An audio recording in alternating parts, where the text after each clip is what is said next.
pertanyaan-pertanyaan yang sudah disampaikan oleh jaksa penuntut umum. Nah, kemudian ketika disampaikan kepada kami, ada beberapa pertanyaan yang kami lontarkan terkait dengan profesi advokat, tapi ditolak oleh yang bersangkutan sama jaksa penuntut umum. Menolak agar kami tidak menanyakan hal tersebut, karena hal tersebut katanya berkaitan dengan ahli. Sehingga dari Bang Alvis kemudian tidak bertanya lagi, kemudian dari Bang Lihat juga tidak, kemudian dilanjutkan langsung saya. Saya bertanya terhadap substansi, bahwa bagaimana perkenalan Hotman dengan Iklima, kemudian bagaimana Hotman kemudian mengundang ketika waktu itu Bang Rasman dan Richard datang ke podcastnya atau apa itu di salah satu stasiun TV. Nah, jadi kemudian saya tanya lagi terkait postingan yang dilaporkan kan memang 2 orang. Nah, saya tanya lagi memang apakah ada perdamaian antara Iklima dengan Saudara Hotman? Seperti itu. Dari pertanyaan yang bersangkutan ya dia menjawab memang benar ada pacaran, ada hubungan, ya kan. Tetapi kemudian ketika saya bertanya lebih intim lagi, kemudian dia menolak. Artinya seperti itu. Nah, menolak untuk dijawab karena dia beranggapan ada chat WA yang belum disita oleh penyidik, jadi dia tidak mau menjawab. Jadi ada chat WA yang dianggap tidak disita oleh penyidik, dia tidak mau jawab. Nah, sementara padahal chat WA itu memang benar adanya. Tapi akhirnya dia bertanya kembali, sebenarnya itu tanggal berapa? Gitu.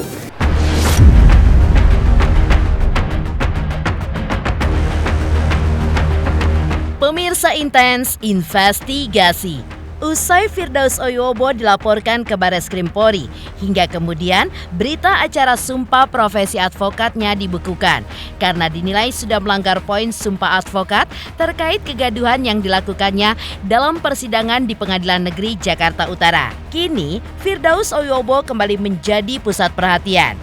Ya, ramai di media sosial, Firdaus pun hampir adu jotos dengan Pitra Romadhoni saat debat terkait pembekuan surat berita acara sumpahnya di salah satu stasiun televisi swasta. Lalu apa yang membuat Firdaus Oyobo kembali naik pitam?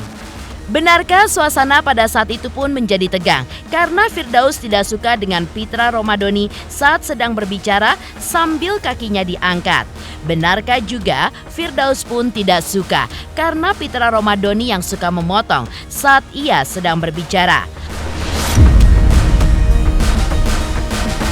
Lalu seperti apa Pitra Romadhoni menanggapi suasana tegang yang sempat terjadi saat adu debat tersebut? Benarkah ia pun menanggapinya biasa saja dan tidak pernah takut dengan tindakan apapun karena dirinya adalah seorang pengacara?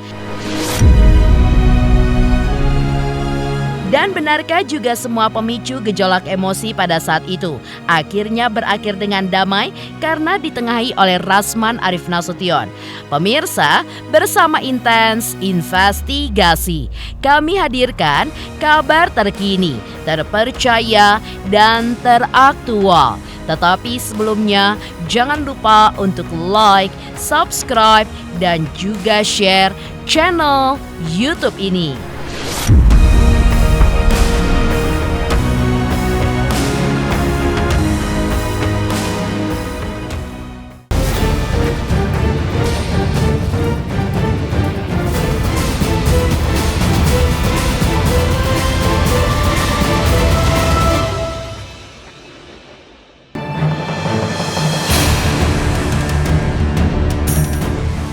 Media sosial kini dihebohkan dengan sebuah kabar Firdaus Oyobo yang hampir adu jotos dengan Pitra Romadhoni saat debat terkait pembekuan surat berita acara sumpah advokat miliknya di salah satu stasiun televisi swasta.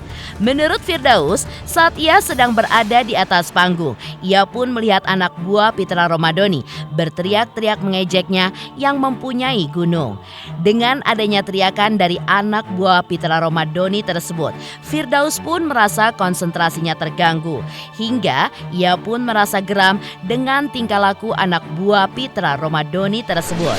Itulah awal percekcokan dengan anak buahnya, sampai membuat Pitra pun juga ikut terprovokasi di saat debat dengan dirinya.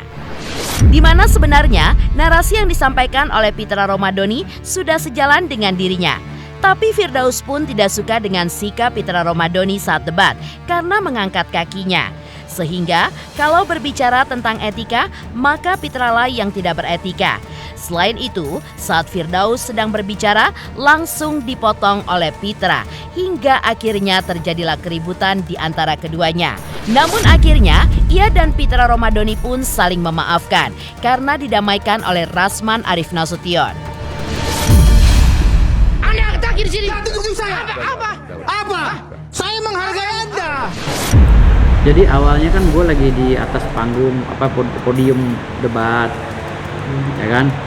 Gue lihat anak buahnya Fitrah ini yang pakai kacamata teriak-teriak terus gitu loh. Gue punya Gunung Sari, gue punya Gunung Jonggol, mau apa lo gue ini? Iya yang botak itu yang pakai kacamata. Gue lihat nih kok orang ngapain sih nyindir gunung gitu kan? Terus dia terus suaranya makin kenceng gitu loh. Jadi kan mengganggu kita di televisi, mengganggu gitu. Jadi mengganggu konsentrasi gue gitu. Kalau lu nggak seneng ya di luar, ayo kita tonjok-tonjokan aja. Kebetulan gue udah lama nggak nendang matahin rahang orang kan gitu. Akhirnya cekcok. Fitrah pun terprovokasi.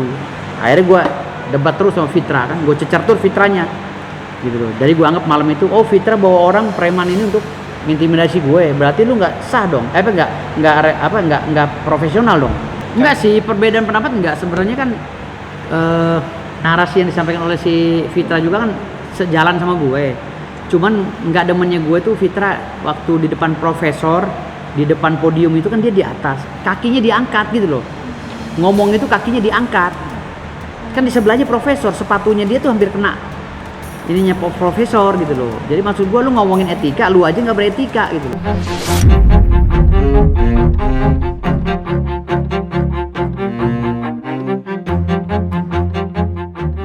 Di sisi lain, Pitra Romadhoni juga buka suara usai viralnya debat antara ia dengan Firdaus Oyowobo. Menurut Pitra Romadhoni, sebagai pengacara yang profesional, ia pun menyikapi hal tersebut dengan biasa saja. Karena dirinya adalah orang yang pro dan bukanlah orang yang amatir. Ia pun hanya bertanya kepada Firdaus mengenai organisasinya. Tapi menurutnya, Firdaus pun tidak terima dengan pertanyaan dari Pitra Romadhoni. Selain itu, tidak ada kata-kata yang menyinggung Firdaus Oyowobo dan jika Firdaus marah karena diselak pada saat bicara. Saat itu, Firdaus pun sampai menunjuk ke arah dirinya dengan menggunakan nada tinggi. Sikapnya itu pun membuat Pitra Romadhoni merasa jika Firdaus telah menyinggungnya secara personal. Sebagai pengacara yang profesional, saya menyikapinya hal yang biasa saja ya. Karena saya adalah orang yang pro, bukan yang amatir gitu. Jadi di dalam perdebatan apapun itu terkait dengan konteks hukum, saya kira perlunya pemahaman yang jeli dan jernih terkait dengan suatu peristiwa. Sebenarnya nggak ada kata-kata yang menyinggung Mas Obowo tadi gitu. Karena kita hanya bertanya Pradiwa ini kedudukannya apa.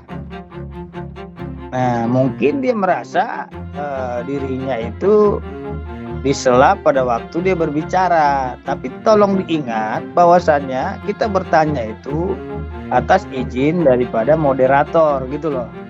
Nah, karena memang dia nunjuk-nunjuk ke arah saya ya sampai dengan nada tinggi dan mengucapkan jangan seperti mikrolet gitu kan. Jadi saya kira rekan Obowo ini telah menyinggung saya secara personal.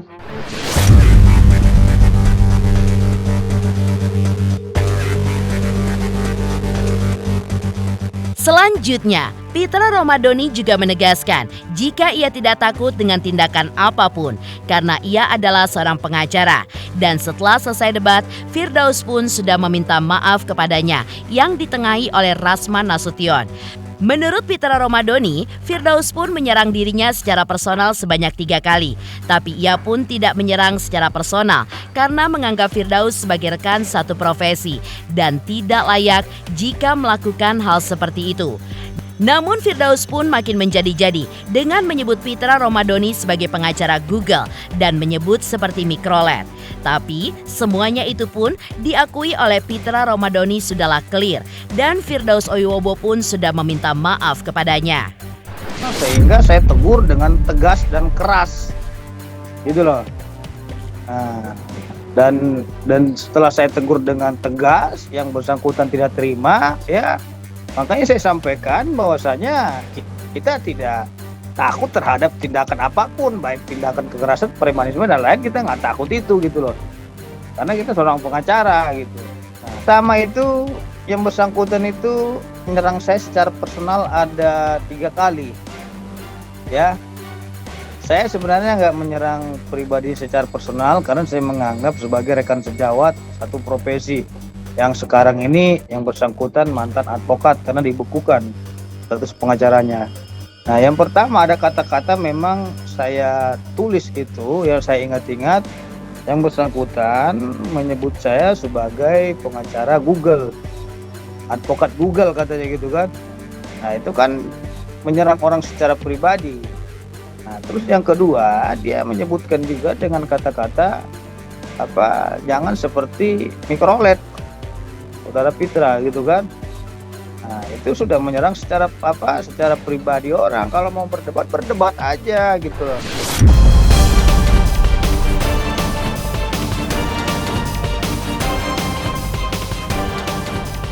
Sementara itu, Firdaus Oyobo pun juga menunjukkan bukti kepemilikan aset sebuah gunung.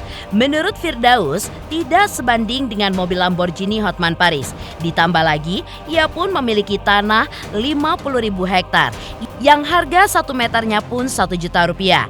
Karena itu, Firdaus pun sampai meledek Hotman untuk membeli kalkulator agar bisa menghitung uang yang ada di tanahnya itu. Gue jelasin ya. Kalau lu tanya harta gue berarti ini penyesatan informasi. Gue udah bilang, gue sebagai pengacara Prabu Raden Ngabe Awan, cucu dari Raja Banten atau Raja Sunda, kan gitu. Lalu dari 110.000 hektar, karena gue ditunjuk sebagai pengacara, diberilah fee persentase atau jasa hukum 50%. Jadi 50-50 karena dia gue urusin kasusnya. Artinya 55.000 hektar milik gue. Dari 2 verponding itu kan ada 5 verponding. Dari 2 verponding yang gue urusin, 55.000 hektarnya adalah milik gue. Sesuai dengan perjanjian jasa hukum, namun belum disertifikat. Dasarnya apa? Penetapan pengadilan dan putusan pengadilan. Kalau lo orang nggak mungkin, gue di cucunya Sultan, mungkin aja kan gue bilang. Uranium aja gue punya gitu. Leluhur gue, gitu kan. Di dalam tanah kandungannya tuh leluhur gue punya uranium. Ini petanya, ini penetapan pengadilannya ya. Ini penetapan pengadilannya, perpondingnya, ya ini salah satu perpondingnya ya. Salah satu perpondingnya, yang aslinya semua ada di ahli waris. Nah, ini jasa hukum gue ya, perjanjian jasa hukum. Jasa hukum gue ya. Lu hitung aja. Lamborghini Hotman berapa harganya? Paling mahal kan 13 miliar. Tanah gue kalau semeter 1 juta aja di Parung, ya kan? Dikali 50.000 hektar berapa? Suruh beli Hotman kalkulator di Singapura yang gede gitu. Suruh hitung sendiri, gue males ngitungnya. Ya, itu baru satu. Itu aset gue baru sebagian kecil yang gue buka. Belum gue buka semua. Baru, belum ada seberapanya deh gunung itu.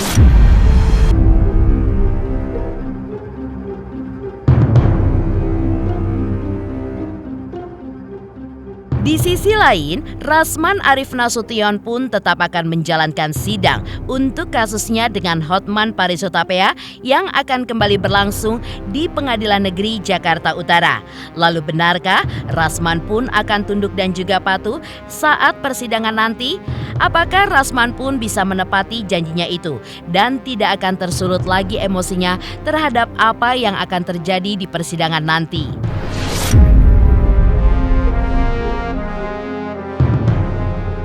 Selamat untuk Intens Investigasi karena sudah mencapai 3 juta subscribers di YouTube.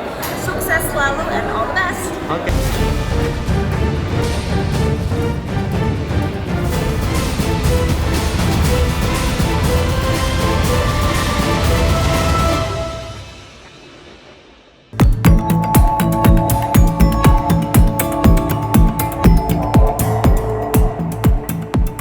Perseteruan Hotman Paris dengan Rasman Arif Nasution di Pengadilan Negeri Jakarta Utara masih terus bergulir. Ya, sebagai tersangka untuk kasus dugaan pencemaran nama baik terhadap Hotman Paris Hutapea. Di sidang sebelumnya yang berlangsung di Pengadilan Negeri Jakarta Utara pada 6 Februari lalu, Rasman pun sempat membuat kehebohan di dalam ruang sidang hingga akhirnya ia pun dilaporkan dan surat berita acara sumpahnya pun dibekukan.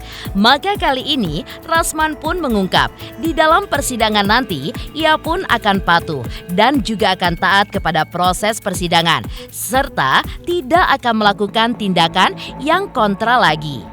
Selain itu, ia pun juga mengungkap harapannya adanya asas keterbukaan agar sidangnya pun bisa dilakukan secara terbuka. Menurut Rasman, Hotman Paris pun sudah mempunyai bukti tentang dirinya dan ia pun juga mempunyai bukti dan tinggal nantinya dibuktikan saja di pengadilan.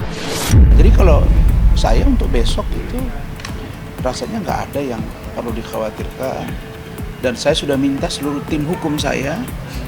Kami nanti malam akan rapat tim seperti biasa, besok akan sidang, kami malamnya briefing dan seluruh tim hukum saya sudah minta agar patuh dan taat pada proses persidangan, tidak melakukan tindakan yang kontraproduktif dan kami berharap demi transparansi dan keadilan, asas keterbukaan, kami berharap agar sidang itu tetap terbuka dan diliput oleh media.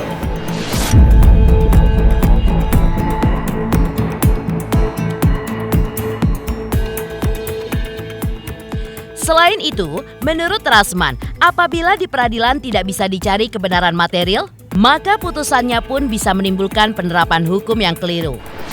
Tak hanya itu, Rasman dan Firdaus Oyobo juga mengakui jika mereka sudah mengucapkan permintaan maaf kepada Mahkamah Agung. Dan menurutnya, dirinya bukanlah musuh negara, hingga ia pun yakin bisa membuktikan adanya dugaan pelecehan seksual itu dengan fakta. Diketahui, Iklima pun diangkat sebagai asisten pribadi Hotman pada bulan Februari 2022 lalu.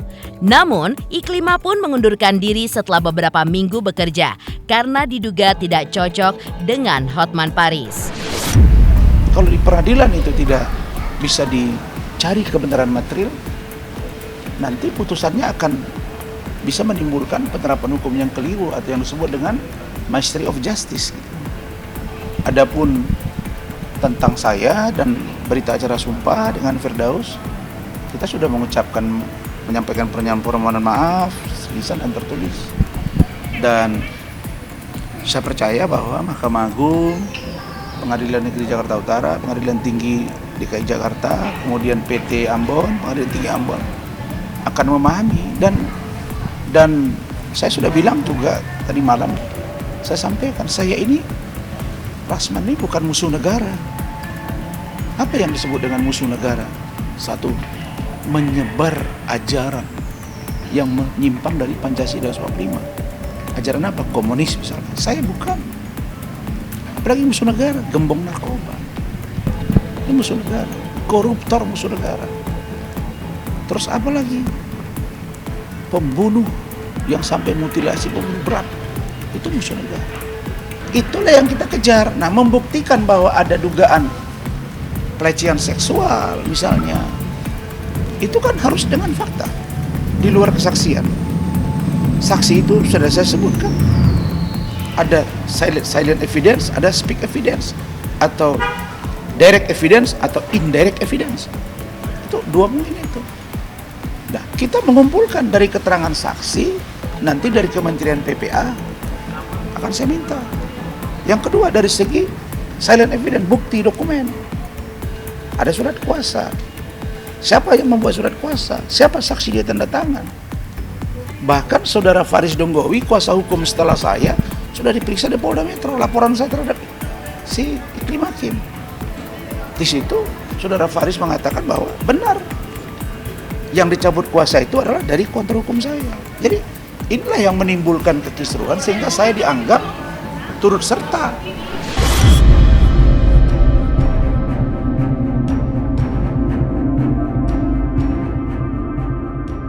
Mengingat janji Rasman untuk patuh di persidangan nanti, Ketua Pradi Bersatu sudah memberikan ultimatum kepada Rasman jika kembali berulah.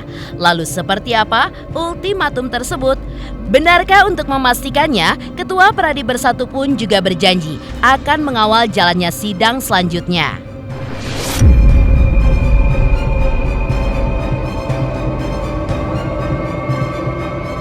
Hai, aku Feby Marsaya mau ngingetin jangan lupa saksikan Intens setiap hari Senin sampai Jumat 5 kali sehari dan hari Sabtu 3 kali sehari. Dan jangan lupa juga di like, komen, dan subscribe. Bye-bye.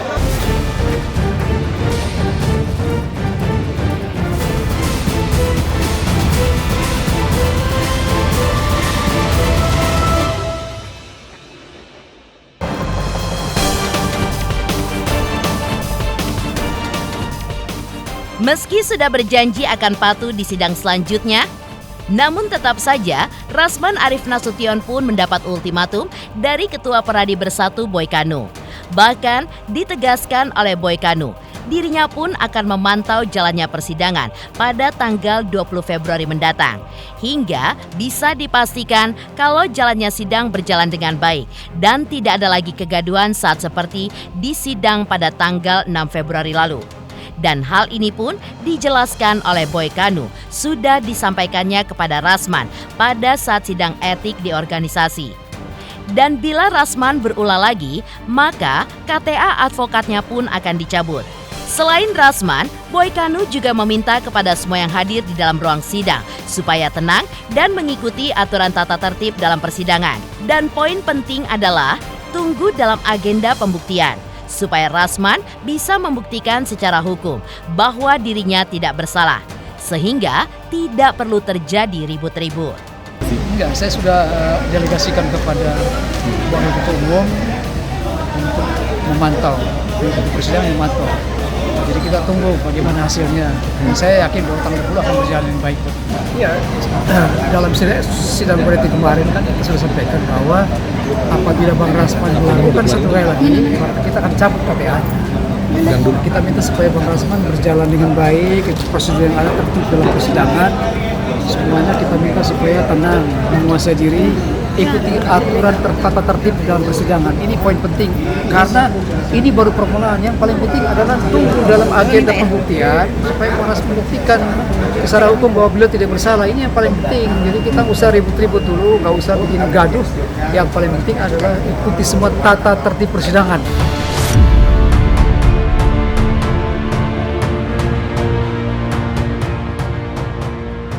Demikian pemirsa, kabar terkini, terpercaya, dan teraktual yang kami hadirkan hari ini.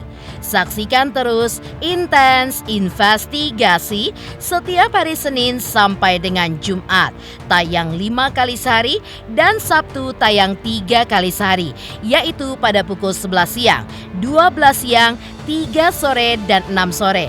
Tentunya hanya di YouTube channel. Dan pastikan jangan lupa untuk like, subscribe, share, dan komen channel Intens Investigasi.